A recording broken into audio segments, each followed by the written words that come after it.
আমরা মাধ্যমিক শিক্ষক ও শিক্ষাকর্মী সমিতি, secondary teachers and employees association আজকে এসএসসি মামলার জন্য সুপ্রিম কোর্টে এসেছিলাম। সুপ্রিম কোর্টের মাঠ থেকেই বলছি, প্রেস কর্নার থেকে। আজকে দুপুর 2টো থেকে বিকেল 4টে পর্যন্ত এক্সটেন্সিভলি হিয়ারিং হয়েছে।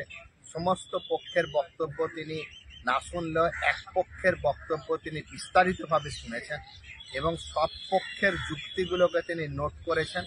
আজকে তার দৃষ্টিভঙ্গি থেকে এটা এখনো অনুমান করা যায়নি, কিন্তু একটা বিষয় অন্তত পরিষ্কার করে বলেছেন যে তিনি কোনোভাবেই আনটেইন্টেড টিচারদেরকে ক্ষতিগ্রস্ত হতে দেবেন না।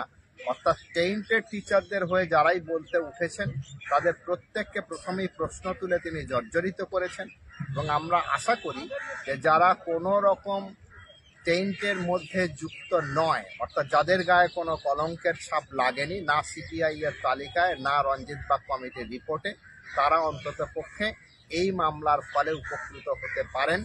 এবং 27শে জানুয়ারি দুপুর 2টোর সময় পরবর্তী হিয়ারিংয়ের দিন ঠিক হয়েছে এবং আমরা আমাদের বক্তব্য সেদিন জোরালোভাবে রাখব এবং বিপক্ষকে প্রথমেই বলার সুযোগ দেওয়া হবে। অর্থাৎ বিকাশ ভট্টাচার্য স্টেট সাইড এবং গভর্নমেন্ট সাইড তাদের এখনো বলা বাকি আছে, তারাই প্রথমে পরের দিন বলার সুযোগ পাবেন।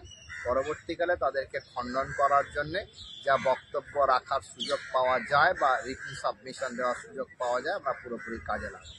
আমি Nilkanta Ghosh, general secretary, secondary teachers and employees association. আমার সঙ্গে এসেছেন শম্ভু মান্না, প্রাক্তন পত্রিকা সম্পাদক, এবং এসএসসি 2016 মামলার জন্য উনি স্পেশালি অ্যাসাইন হয়েছেন সমিতি।